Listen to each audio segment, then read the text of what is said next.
Welcome buat Bapak Ibu, saudara-saudara yang pertama kali datang di persekutuan Kofiologi. Di sini kita punya hashtag di dalam Kristus kita diterima apa adanya, tapi di dalam Kristus kita juga tidak akan dibiarkan apa adanya. And welcome back juga buat wajah-wajah teman-teman, saudara-saudari yang sudah lama tidak kelihatan. It's good to have you back here.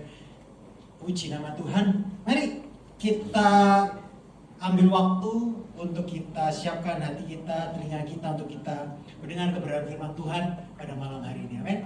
Nah, kita sudah memasuki minggu ke-14 dalam seri khotbah Keluaran. Kita membahas kitab Keluaran sepanjang 14 minggu, 13 minggu terakhir. Dan ini minggu ke-14 dan ini ada khotbah terakhir di bagian pertama kitab Keluaran. Nanti kita akan nyambung lagi di bulan Juli atau bulan Agustus untuk membahas part kedua kitab Keluaran. Nah, harapan saya dari seri khotbah kitab Keluaran ini adalah Roh Kudus berbicara kepada setiap kita masing-masing untuk mengubahkan cara pandang kita atas kehidupan ini. Cara pandang apa yang diubah? Yaitu seringkali kita memandang kehidupan ini dengan kacamata yang naluri ya. Sebagai manusia berdosa, kita ini berfokus kepada diri kita sendiri, I, me, and myself. Seluruh kehidupannya adalah tentang aku, saya, dan diriku, I, me, and myself. Padahal seharusnya hidup ini bukan tentang kita, tetapi hidup ini tentang Tuhan. Cara pandang Tuhan dalam melihat segala sesuatu dalam kehidupan ini. Karena apa? Ini penting, karena semakin kita memiliki pandangan yang benar, pemahaman yang benar tentang siapa Tuhan dan siapa kita. Kenal Tuhan yang seperti yang Alkitab katakan, dan kenal siapa kita, kenal diri kita, semakin kita ini mendapat kekuatan, semakin kita ini mendapatkan pengharapan, semakin kita mendapatkan damai sejahtera yang melampaui segala akal, melampaui setiap situasi, kondisi yang sedang kita hadapi dalam setiap musim kehidupan kita masing-masing. Saya percaya setiap kita yang hadir tempat ini, dari depan sampai belakang, tua, muda, laki-laki, perempuan, bahkan saya sendiri yang berdiri di tempat ini, kita semua datang dengan musim hidup kita masing-masing. Satu sama lain kita punya musim kehidupan yang berbeda-beda. Kadang pertanyaannya adalah kita bertanya, mengapa kok Tuhan izinkan aku berada dalam musim kehidupan kita saat ini? Apa sebabnya Tuhan kita berada di musim kehidupan yang saat ini kita jalani? Tapi kadang Tuhan jawab, tapi kita juga gak bisa mungkiri. Kadang kita tidak dapat mengerti mengapa dan apa sebab Tuhan izinkan kita ada di musim di mana kita berada saat ini. Nah, tapi saya percaya satu hal, bahwa jawaban tentang siapa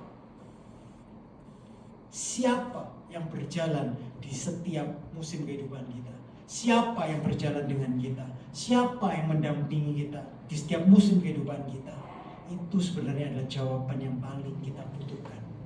Meskipun kita nggak mendapatkan jawaban mengapa atau apa sebab kita ada di musim kehidupan yang sedang kita alami sekarang, tapi kalau kita kenal siapa yang berjalan bersama dengan kita, siapa yang mendampingi kita di setiap musim kehidupan kita, saya yakin dan percaya kita akan baik-baik saja. Amin. Dan kita akan dapat pengharapan, kita mendapat kekuatan, dan itulah kenapa kita penting untuk mengenal siapa Tuhan dan siapa kita. Dan kita penting untuk dapat mengubah cara pandang kita dalam melihat segala kehidupan ini dengan cara pandang Tuhan. Dan itu kitab Keluaran yang selama ini kita bahas. Nah, malam hari ini kita akan menutup bagian pertama dari kitab Keluaran ini. Dan kita akan membahas Keluaran pasal yang ke-18. Di kitab Keluaran 18 kita akan melihat seorang tokoh yang bernama Yitro, mertua Musa. Yitro ini kalau kalian nggak tahu, Yitro ini mertuanya Musa. Nah, kita akan melihat di Keluaran 18 seorang tokoh bernama Yitro. Menurut para ahli Alkitab, Keluaran 18 ini seperti sebuah interlude atau selingan untuk mengantar kepada narasi yang baru dari perjalanan bangsa Israel. Karena di pasal 1 sampai 17 kita udah melihat bagaimana Tuhan itu mengeluarkan bangsa Israel dari perbudakan Mesir. Nah, di pasal 19 sampai 40 kita akan melihat bahwa bangsa itu mulai berjalan dalam perjalanan ke Gurun Sinai, dan di sana Allah memberikan hukum-hukumnya kepada bangsa yang baru dia bebaskan, umat pilihan Allah ini. Dan pasal 18 ini seperti sebuah selingan, interlude. Kalau kita tadi dengerin lagu, ada verse, ada chorus, ada interlude. Nah, pasal 18 ini menurut para Alkitab adalah sebuah selingan. Selingan itu apa? Bahwa di Keluaran 18 ini sepertinya Tuhan ingin mengingatkan bangsa Israel dan juga kita pada malam hari akan dua hal saja, dan itu menjadi poin saya pada malam hari ini, yaitu mengingatkan tujuan Tuhan menebus bangsa Israel. Dan poin kedua adalah menunjukkan cara Tuhan memelihara bangsa Israel. Baik, mari kita masuk ke poin yang pertama. Tujuan Tuhan mengingatkan tujuan Tuhan menebus bangsa Israel. Dalam Keluaran pasal 18 ayat 1-12, kita melihat kunjungan Yitro, mertua Musa, kepada bangsa Israel.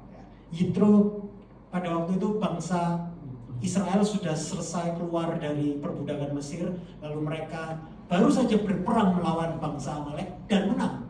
Mereka masih berkemah di sana karena Tuhan berfirman kalau kalian akan pergi kalau tiang awan dan tiang api ini ikut beranjak. Tiang awan dan tiang api belum berpindah sehingga bangsa Israel pun tetap tinggal diam di sana.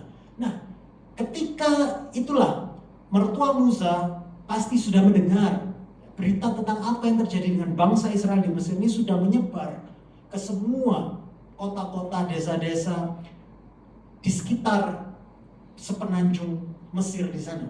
Dan tak terkecuali maka Yitro juga mendengar kabar apa yang terjadi dengan bangsa Israel ini. Bangsa yang sudah lama dijajah oleh Mesir tiba-tiba bisa keluar dari perbudakan Mesir. Apalagi dengan sebuah tanda-tanda yang ajaib. Nah, Yitro mendengar kabar ini bahwa mantunya yang dulu izin untuk pergi kembali ke negeri Mesir ternyata dipakai Tuhan dengan luar biasa.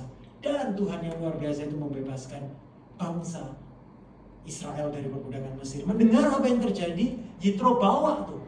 Gak sekedar dia pergi menjumpai Musa, tapi dia bawa istrinya Musa dan anak Musa, Sipora, Gersom, dan Eleazar, menemui Musa di padang gurun Sinai. Nah, ini konteks ayat yang akan kita baca.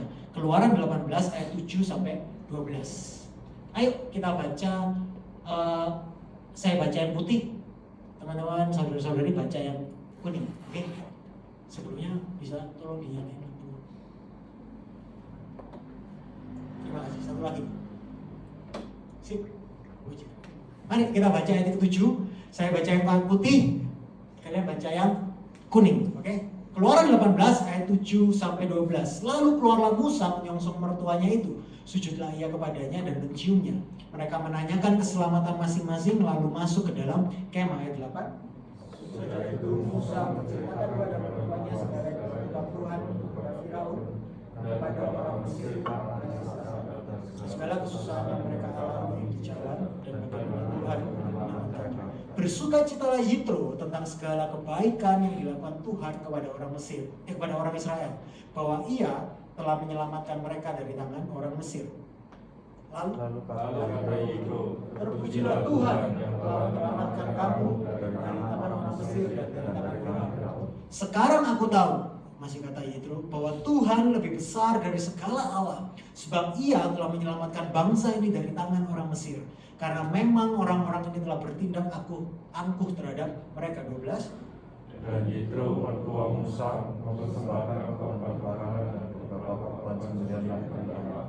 Lalu Harun dan semua ketua Israel datang bersama-sama dengan Musa. Terima kasih sudah berjuang membaca bersama dengan saya. Nah, kalau kita lihat cerita yang kita baca ayat ini, sebuah reuni keluarga terjadi dengan hangat di sini, betul? Yitro mertuanya membawa istri dan anak-anak Musa menjumpai Musa. Meskipun Musa telah menjadi pemimpin yang besar, ya kalian bayangin, Musa ini sudah jadi pemimpin yang besar dari bangsa yang besar. Dan Musa melakukan dengan tongkatnya hal-hal mujizat yang dahsyat. Tapi kita lihat di sini bagaimana Musa menyambut mertuanya ini. Musa kenal diri. Musa tahu siapa dia. Ia tetap tahu diri. Musa kenal diri bahwa semua perbuatan dahsyat luar biasa yang dia lakukan, yang dia alami sejauh ini, sampai titik di mana Yitro menjumpai Musa, semuanya itu hanya karena Tuhan yang memilih, Tuhan yang mengurapi, Tuhan yang memakai Musa. Makanya Musa dengan rendah hati menyambut mertuanya kan. Jadi hanya kita baca menyambut mertuanya itu tetap hormat. Dikatakan dia tujuh menyongsong mertuanya, sujud kepadanya dan menciumnya. Mereka menanyakan keselamatan masing-masing, menyambut dengan sangat hangat. Dan ingat, ini mertua. Sungguh indah kalau pernikahan suami istri, mantu sama mertua bisa seperti ini. Apalagi mantunya ini orang besar, langka. Tapi Musa kenal diri. Kalau kita kenal diri, kita tahu Alkitab ternyata dipenuhi, gak cuma banyak ajaran moral yang baik. Karena Tuhan kita memang sumber kebenaran moral. Jadi kadang kalau kita lihat orang mengaku, orang yang percaya Kristus, orang yang tumbuh besar imannya dalam Kristus, tetapi tidak bisa hormat sama orang tua, maka kekristenannya sebenarnya saya pertanyakan. Minggu lalu saya ketemu dengan seorang orang tua yang komplain tentang anaknya. Orang tuanya belum terlalu percaya sama kekristenan, tapi dia justru mempertanyakan kekristenan. Kenapa? Karena anaknya bilang bahwa hormat sama orang tua itu perjanjian lama, perjanjian baru nggak perlu hormat sama orang tua. Saya bingung ini model apa ya? Tapi itu terjadi kan faktanya. Tapi saya percaya bahwa kalau kita kenal diri, kita benar-benar tertanam dalam kebenaran firman Tuhan, justru yang terjadi seperti Musa ini.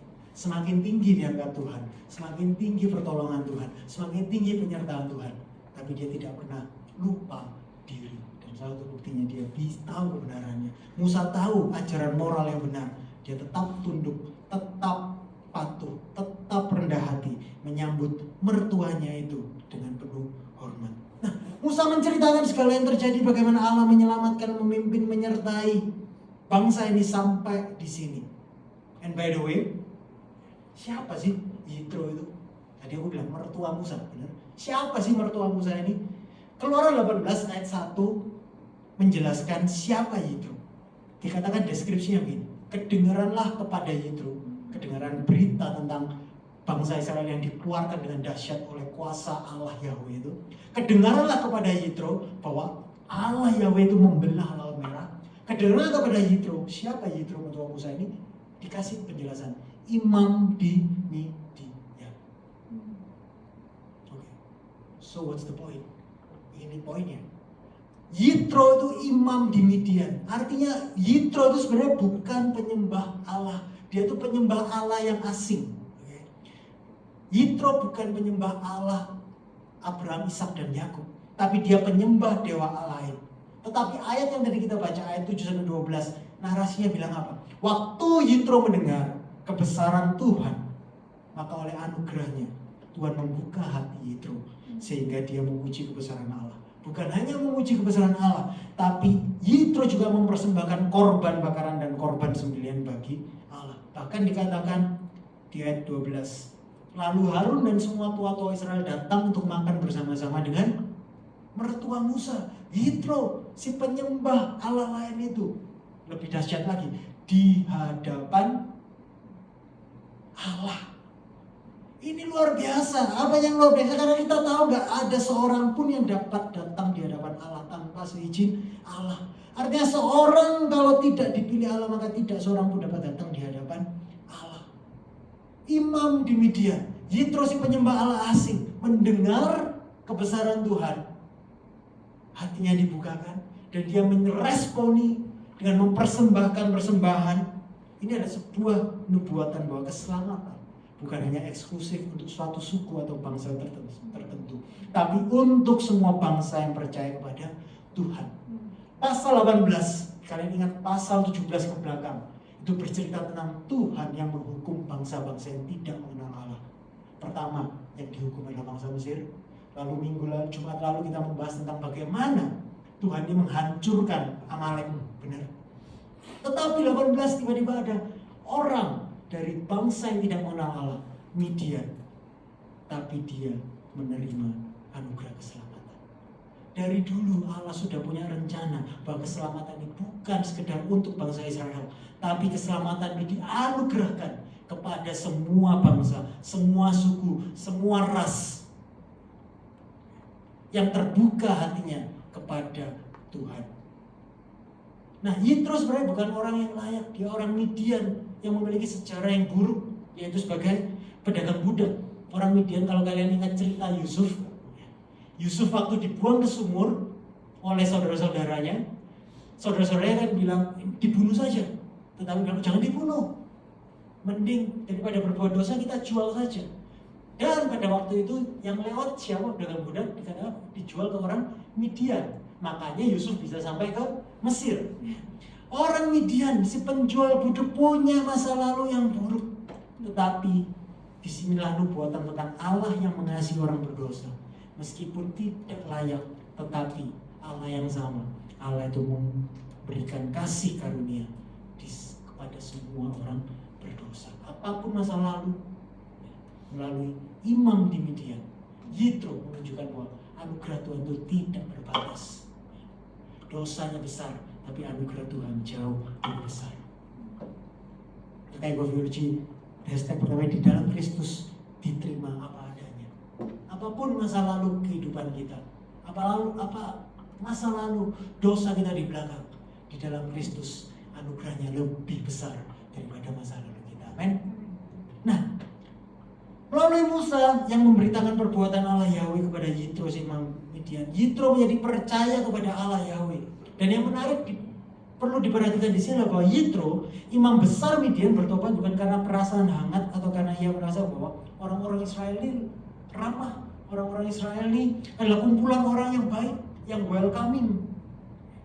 Tetapi ayat yang tadi kita baca menjelaskan bahwa Yitro bertobat. Yitro percaya kepada Allah Yahweh karena Yitro mendengar dan melihat apa yang telah Allah Yahweh lakukan. Mungkin keramahan itu bisa membawa orang untuk datang ke gereja. Being relevan bisa membawa orang datang untuk cek irabe. Di Goviurji, tempatnya cool. Nanti depan lagi ada coffee shop, nah mungkin datang karena ada coffee shop. Apakah bisa membawa orang? Yes, bisa. Tetapi saya percaya bisa membuat orang bertobat hanya karena mereka mendengar dan melihat langsung apa yang Allah lakukan. Dan kalau kita mundur ke ayat Keluaran 9 ayatnya yang ke-16, kita dapat melihat tujuan Tuhan menyelamatkan bangsa Israel itu apa sih? Ayat Keluaran 9 ayat 16 berkatakan, tetapi inilah sebabnya aku membiarkan kau hidup, bicara kepada Firaun, yaitu supaya memperlihatkan kepadamu kekuatanku, kata Allah, dan supaya namaku dimasyhurkan di seluruh bumi. Di sini kita melihat bahwa Tuhan menyelamatkan Israel bukan supaya mereka itu jadi orang sombong dan egois, like aku ini satu-satunya, aku ini eksklusif, aku ini spesial karena aku dipilih Tuhan. No, tapi supaya memperlihatkan kekuatan Tuhan dan memasyurkan nama Tuhan, bahwa Tuhan adalah Tuhan yang hidup, supaya nama Tuhan dipermuliakan dan bangsa lain bisa percaya kepada Allah Yahweh. Musa menceritakan kebesaran Tuhan. Musa menceritakan bagaimana Allah Yahweh itu mengeluarkan bangsa Israel ini, bangsa yang tidak taat ini. Musa sebenarnya adalah penginjil pertama di Israel. Dan ini relevansi bagi kita. Apa yang Musa telah lakukan, kita semua yang adalah umat Tuhan juga dipanggil melakukan apa yang Musa lakukan. Bahwa kalau kita mengaku kita percaya kepada Kristus, kita percaya kepada Kristus bukan karena FOMO, bukan karena ikut-ikutan, tapi karena benar-benar kita tahu apa yang Tuhan sudah lakukan dalam hidup kita. Kita dipanggil untuk kita juga memberitakannya, menceritakannya. Mazmur 96 ayat 3 dan 4 berkata, ceritakanlah kemuliaannya di antara bangsa-bangsa dan perbuatan yang ajaib di antara segala suku bangsa. Matius 20 ayat 19, karena itu pergilah. Ini berita kepada siapa? Kepada semua orang yang sudah mengaku percaya kepada Tuhan penyelamat. Pergilah, jadikanlah semua bangsa muridku. Inilah yang menjadi tujuan kita, Israel rohani yang telah ditebus oleh Kristus, yaitu untuk memberitakan kabar baik ini, Injil ini. Injil adalah tentang Tuhan, apa yang telah Tuhan lakukan, yang Dia nyatakan melalui kebenaran Alkitab. Injil adalah tentang apa yang telah dilakukan Tuhan bagi umatnya melalui putranya Yesus Kristus. Nah, bukti dan kesaksian kuasa Injil yang menyelamatkan kita orang-orang berdosa, yang mengubahkan kita, itulah yang akan menjadi cerita kepada orang-orang yang belum mengenal Kristus. Sebenarnya bagaimana? Lalu bagaimana kita menceritakan sebenarnya kebesaran Tuhan? Saya percaya kesaksian cerita yang terbaik kalau kita terpanggil untuk memberitakan kemuliaan Tuhan di antara bangsa-bangsa, di antara keluarga kita, di antara teman-teman kita, di antara komunitas kita. Kalau kita mau pergi menjadikan semua bangsa muridku, yang terbaik sebenarnya adalah kita menceritakan tentang apa? Kerentanan. Ulangi lagi. Saya percaya pada waktu Musa bercerita kepada murid mertuanya, pada Yitro, yang dia ceritakan adalah kerentanannya, ketidakmampuannya, keputusasaannya. Saya nggak tahu Musa manggil Yitro apa ya. Dan aku ini putus asa. Tulah kedua, tulah ketiga di depan mataku sendiri. Firaun itu melihat bagaimana Allah itu melakukan mujizat yang luar biasa. Nggak tobat-tobat, tidak mengeluarkan bangsa Israel, justru ditekan. Tapi Tuhan tetap bekerja. Aku sudah mau putus asa, udah percuma lah, kayaknya gak akan berhasil ini. Dia cuma janji kosong, bilang aku akan melepaskan tulah keempat, tulah kelima, tulah keenam. Enggak dilepasin saja, aku sudah mau give up is. Bocah. Tapi Tuhan tetap bekerja. Mungkin Musa bilang, tahu nggak Dad, waktu kita sudah keluar, dikejar. Waktu itu di Laut Merah, aku sudah give up.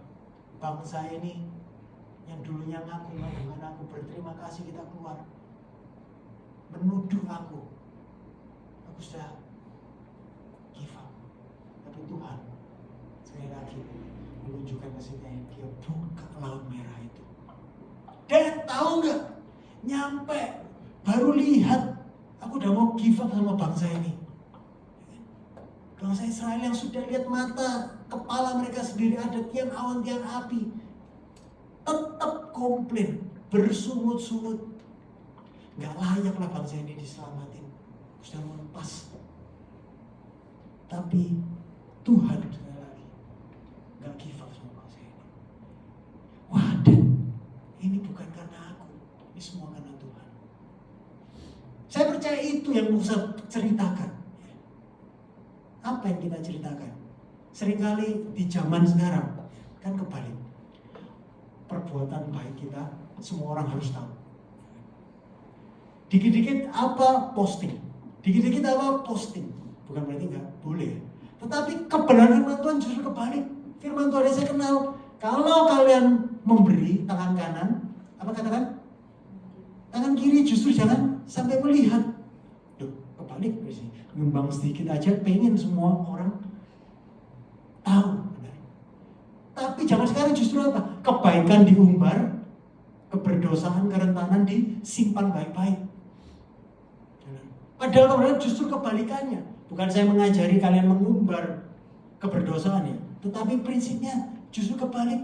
Yang Alkitab katakan bahwa kalau berbuat baik itu sembunyikan, jangan diumbar. Kalau kamu mati, lalu orang lihat, wow, ternyata ya selama hidupnya ini dia hidupnya biasa-biasa aja, tapi dia tuh menyumbang berbagai macam, orang menolong berbagai macam. Wah, luar biasa. Jangan jadi orang yang sebaliknya. Ketika hidup semua orang, ciami orang dia baik, tapi kemudian waktu mati, simpenan nih buah, simpenan ceweknya maksudnya ya. Dosanya baru ketahuan semuanya. Harusnya kita jadi orang yang kebalik. Hidup biasa-biasa saja, gak perlu mengumbar kebaikan. Justru kita mengumbar kerentanan kita, ketidakmampuan kita. Justru sanalah nama Tuhan dipermuliakan. Injil adalah tentang kita tidak mampu, Tuhan mampu. Injil adalah tentang apa? Kita gagal, tetapi Tuhan tidak pernah gagal. Kita tidak setia, tapi Tuhan selalu setia dalam kehidupan kita. Amin. It's not about us, it's all about Him.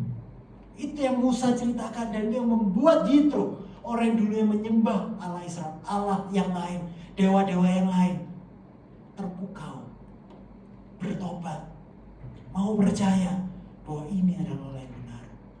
Di tengah zaman yang sekarang ini, orang Kristen pasti counter cultural. Jadi yang pertama, kisah Yitro ini mengingatkan bahwa tujuan Tuhan menyelamatkan bangsa Israel adalah agar melalui Israel, bangsa-bangsa lain dapat mengenal Tuhan dan menyembah Tuhan yang benar. Dan sebagai Israel rohani sekarang, saya juga mau kita juga melalui kita, orang-orang lain, keluarga kita yang belum mengenal Tuhan, teman-teman yang belum mengenal Tuhan, rekan kerja kita belum mengenal Tuhan, dapat mengenal Tuhan dan menyembah Tuhan yang benar melalui kalian dan saya. Amin. Dengan menceritakan bukan kehebatan kita, tapi kerentanan kita, ketidaksetiaan kita, kegagalan kita, ketidakmampuan kita. Tetapi siapa yang menyertai kita, siapa yang menyelamatkan kita, itu yang harus kita beritakan. Amin. Nah, poin saya yang kedua, Keluaran 18 bukan saja mengingatkan apa tujuan Tuhan menyelamatkan bangsa Israel, tetapi juga menunjukkan cara Tuhan memelihara bangsa Israel. Mari kita lanjutkan ayat yang ke-13 sampai 19. Bagi yang pertama kali sini, kita di sini banyak baca ayat. Sekali lagi boleh saya minta tolong untuk kita baca bergantian, saya baca yang putih, Bapak Ibu, teman-teman baca yang kuning. Ayat 13, keesokan harinya duduklah Musa mengadili di antara bangsa itu. Dan bangsa itu berdiri di depan Musa dari pagi sampai petang. 14. Ketika Tuhan Musa melihat segala itu dilakukan kepada bangsa itu, berkata dia, apakah ini yang kau lakukan kepada bangsa itu? Mengapa engkau seorang diri saja duduk, sedang seluruh bangsa itu berdiri di depanmu dari pagi sampai petang? Kata Musa kepada mertuanya itu, sebab bangsa ini datang kepadaku untuk menanyakan petunjuk Allah. Apabila ada perkara di antara mereka, maka mereka datang kepadaku dan aku mengadili antara seorang dan yang lain. Lagi pula aku memberitahukan kepada mereka ketetapan-ketetapan dan keputusan-keputusan Allah. Tetapi mertua Musa menjawabnya, tidak baik seperti yang kau lakukan itu. Engkau akan bekerja sama Allah, baik engkau, baik bangsa yang serta engkau ini. Sebab pekerjaan ini terlalu berat bagimu. Takkan sanggup engkau melakukannya seorang diri saja. Jadi sekarang dengarkanlah perkataanku. Aku akan memberi nasihat kepadamu, kata Yitro, dan Allah akan menyertai engkau. Adapun engkau, wakililah bangsa itu di hadapan Allah dan kau hadapkanlah perkara-perkara mereka kepada Allah. Nah, keesokan harinya dikatakan setelah Yitro mempersembahkan korban di hadapan Allah, keesokan harinya Yitro ini mengunjungi mantunya. Melihat apa sih kerja mantuku ini? Mantuku yang Ciami ini. Dia terkejut melihat apa yang dikerjakan mantunya Musa ini. Seharian ternyata Musa dari pagi sampai malam duduk jadi hakim bagi seluruh bangsa itu. Nah, buat kasih konteks, hakim bangsa itu diperkirakan yang ikut Musa, bangsa yang keluar dari Musa itu, para ahli Alkitab mengatakan sekitar 2-3 juta orang yang menjadi jemaat. Jadi jemaat yang ikut sama Musa 2-3 juta orang. Dikatakan semua orang itu datang kepada Musa. Pasti nggak semua lah ya, nggak semua pasti punya masalah. Mungkin dikit-dikit punya masalah.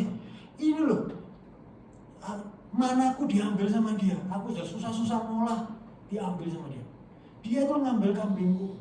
Semua kan ada masalah pastinya. Nggak mungkin 2-3 juta orang. Oke lah, ambil persentase minimal 1% saja. Tiap orang tiap hari datang kepada Musa dari 2-3 juta. Meskipun matematika saya nggak terlalu bagus di sekolah, tapi saya bisa ngitung 2 juta orang, 1% berarti 20.000 orang. Oke. Yang menghadap Musa tiap hari. Bisa jadi pokoknya dia banyak lah ya. Saya bukan membalakan, melayani beberapa di komunitas kita aja, time consuming, banyak waktu yang dihabiskan ya. Ini 2 juta 3 juta orang yang nanganin cuma 1 orang ya. Makanya nonsense ya. kerjaan mantuku ini nggak masuk akal, kata si Yitro. Setelah mengamati, nggak menganalisa, Yitro memberikan sebuah solusi kepada permasalahan Musa dan bangsa Israel. Nah, kita akan bahas solusinya nanti di akhir.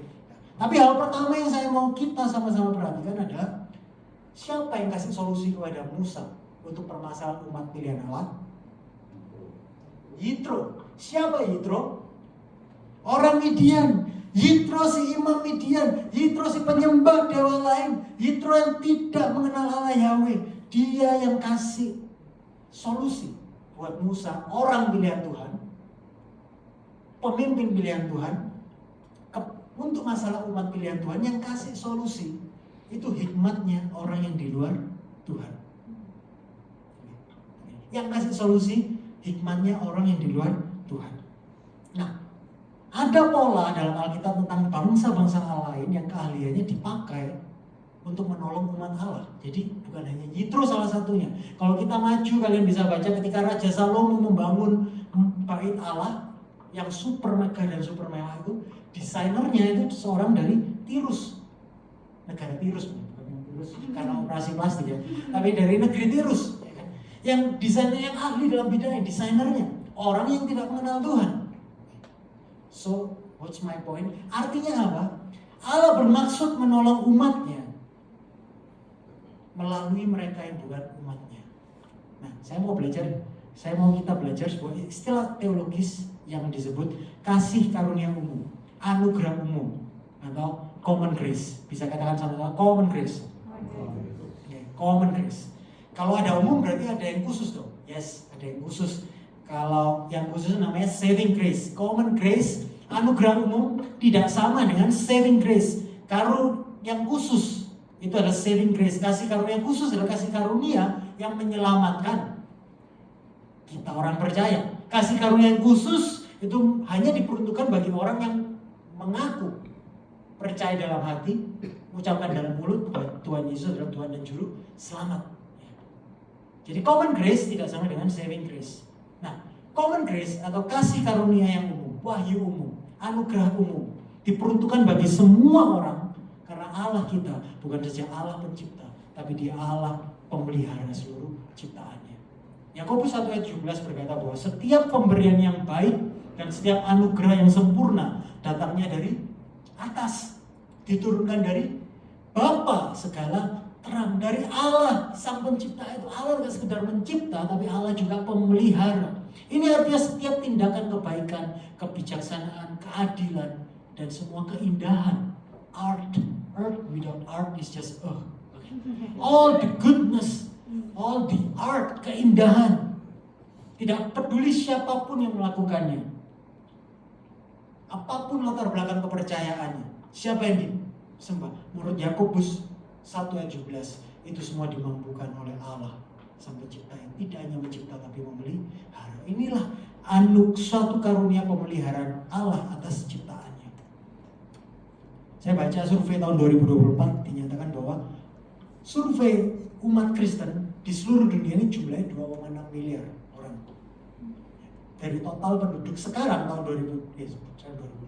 2024 itu 8,2 miliar. Jadi sekitar 70% populasi manusia di bumi ini bukan orang Kristen, bukan orang yang percaya kepada Tuhan Yesus sebagai Tuhan dan Juru Selamat. Tapi semua mereka tetap menerima pemeliharaan dari Tuhan yang sama. Itulah yang dikatakan common grace, anugerah umum yang dianugerahkan Tuhan kepada setiap manusia, baik yang di dalam Kristus maupun yang di luar Kristus. Nah, kalau kalian tanya tujuannya apa common grace ini? Tujuan utamanya adalah memberikan kesempatan kepada setiap manusia untuk bisa bertobat dan beroleh keselamatan dalam Kristus. Nah, anugerah umum ini apa sih pemeliharaan Tuhan? Setidaknya ada 5 ya yang Tuhan kasihkan anugerah umum kepada siapapun, tidak peduli latar belakangnya, berdosa ya berdosa. Dunia fisik, the physical realm. Apa itu? Oksigen, itu bernafas, sinar matahari. Gak ada kan orang yang beroleh sinar matahari pagi, kalau orang Kristen itu full vitamin D.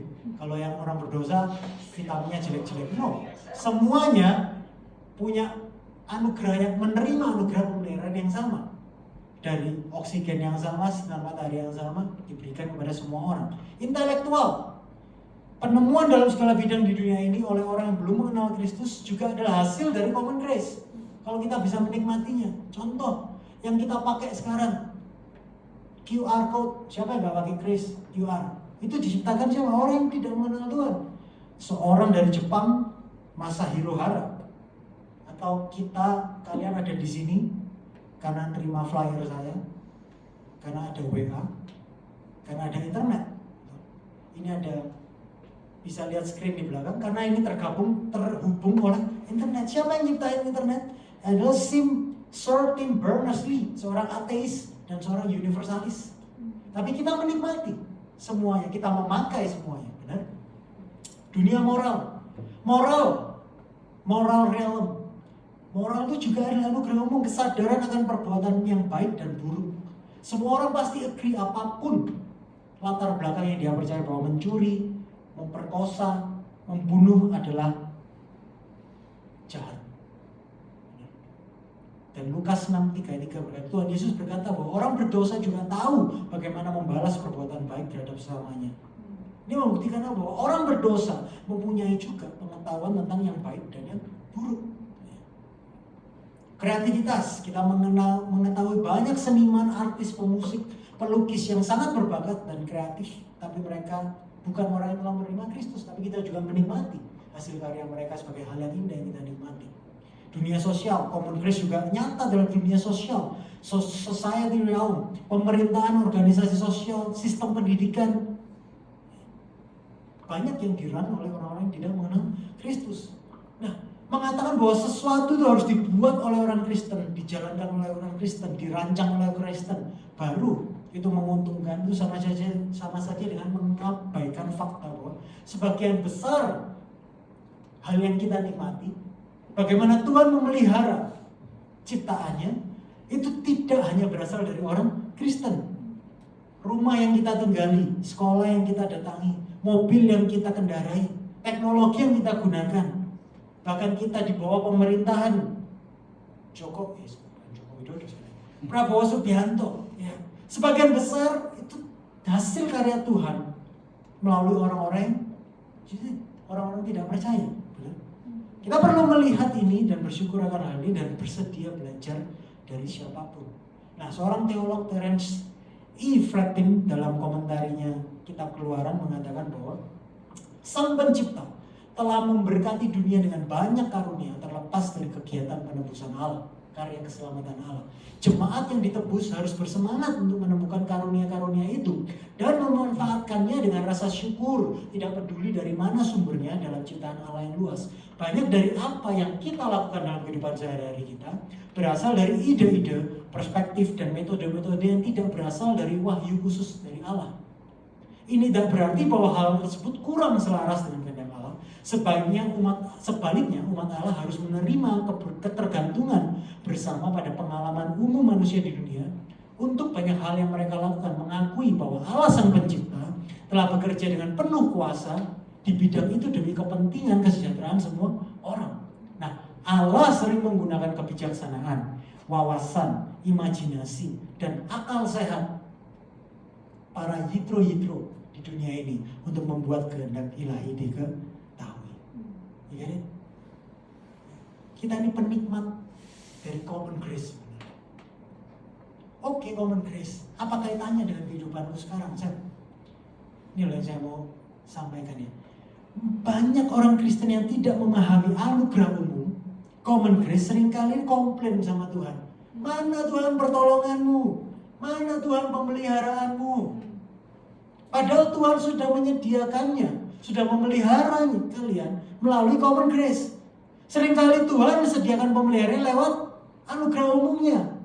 Let me put it this way, lewat orang-orang yang bukan Kristen.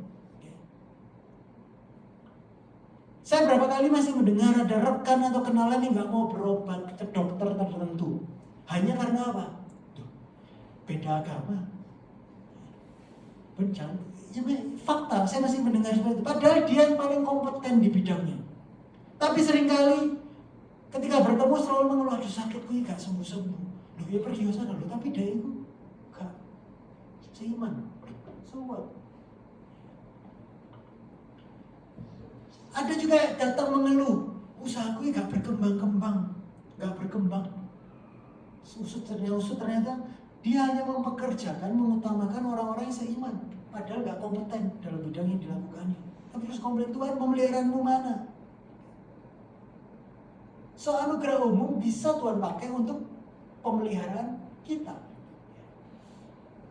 Nah yang kedua, kalau kita sadar bahwa Allah bisa pakai siapa saja, dan semua umat manusia diciptakan dalam rupa dan gambar Allah, dan semua diberi talenta dan keterampilan untuk ambil bagian sebagai instrumen pemeliharaan Tuhan, maka sebagai orang yang sudah mengenal Tuhan, yang sudah Kristen, seharusnya jika misalkan ada yang berprofesi sebagai seorang pilot, maka cara terbaik seorang pilot menerbangkan pesawat terbang untuk mengasihi sesamanya, untuk mengasihi orang-orang dalam pesawatnya, bukan dengan membagi-bagikan traktat Injil, tetapi dengan menerbangkan pesawat dengan keterampilan yang terbaik.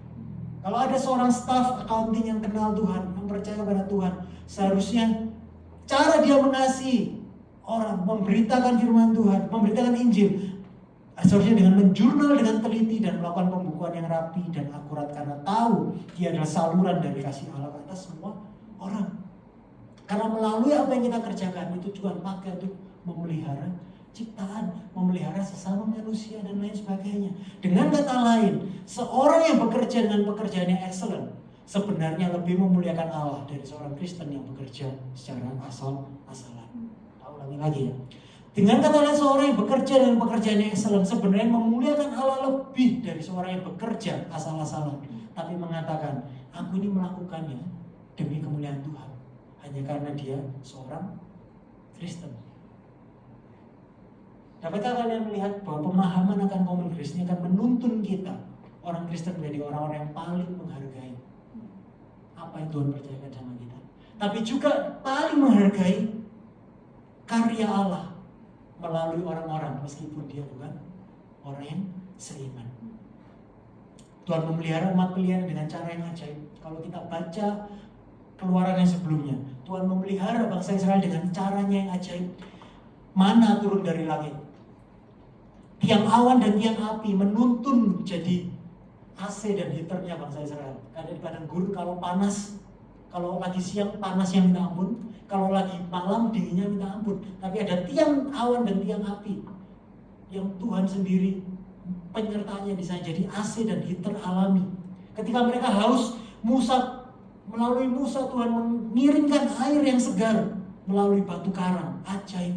Tapi di Keluaran 18 kita melihat bahwa mengingatkan cara Tuhan memelihara umatnya juga bisa datang dari Yitro, dari hikmat, dari anugerah umum, dari common grace. Saya percaya ini yang Musa pahami, sehingga ketika Yitro mengemukakan pendapatnya dan memberikan saran solusi, Musa tidak ofensif, tapi justru rendah hati mendengarkan dan mempertimbangkan saran Yitro. Nah, mari kita lihat sekilas apa solusi yang Yitro berikan pada permasalahan Musa. Ayat 19-26 saya bacakan aja dengan cepat. Jadi sekarang dengarlah perkataanku. Ini solusi dari Yitro kepada permasalahan Musa.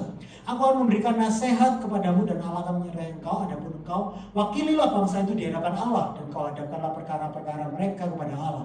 Kemudian haruslah engkau mengajarkan kepada mereka ketetapan-ketetapan dan keputusan-keputusan dan memberitahukan kepada mereka jalan yang harus dijalani dan pekerjaan yang harus dilakukan.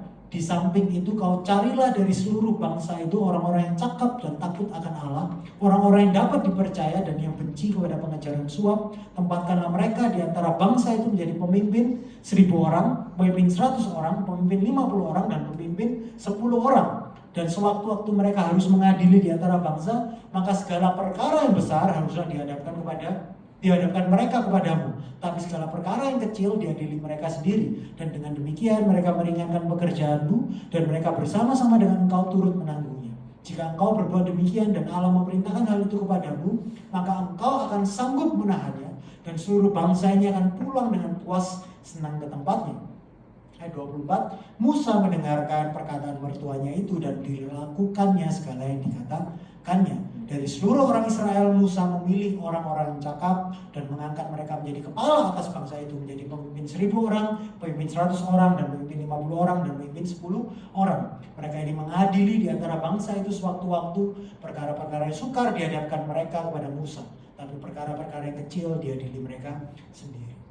Saya yakin Musa ketika dia membuka diri, duduk seharian penuh, mau membantu bangsanya yang punya berbagai macam masalah. Saya percaya Musa ini punya intensi, motivasi yang murni untuk melayani orang Israel dengan seadil-adilnya, dengan segenap kemampuannya, dengan segenap kekuatannya. Tapi di sini kita belajar bahwa good intention saja tanpa perencanaan justru akan merugikan semua pihak. Musa kelelahan pasti, dan orang Israel pun pasti kelelahan. Siapa yang sudah aku ini membawa perkara ini nyolong kambingku ya, tapi harus nunggu antrian 1.000 orang di depanku. Kita nih dari dulu zaman saya percaya bahwa tidak paling benci sama yang namanya menunggu, kasih nomor antrian. Perkara yang simple gara-gara nambah antrian justru tambah rumit. Good intention tanpa perencanaan justru merugikan semua pihak. Bangsa Israel dirugikan, Musa pun dirugikan. Tapi syukur kepada Tuhan, Tuhan kirim Yitro untuk memelihara Musa dan bangsa Israel. Solusi Yitro kita akan lihat, solusi Yitro ini sampai sekarang pun relevan sekali untuk dapat kita pakai, baik di dunia bisnis maupun juga di gereja. Basically nasihat Yitro itu sesuai dengan quote yang mungkin sudah sering kita dengar. Mungkin yang buat quote ini juga orang yang percaya, tahu kitab Keluaran ya. Kita pasti pernah dengar, if you want to go fast, go alone. If you want to go far, go together. Jika ingin cepat, pergilah sendiri. Tapi jika ingin pergi jauh, pergilah bersama-sama. Jadi solusi yang diberikan Yitro sebenarnya dirangkum seperti ini.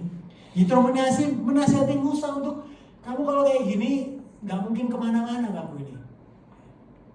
Jadi apa solusi Yitro? Yitro memberikan solusi. Satu, dia mendelegasikan tugas dan wewenang. Ayat 20, didelegasikan. Kadang kita ini kecapean karena kita ini kerjakan sendiri.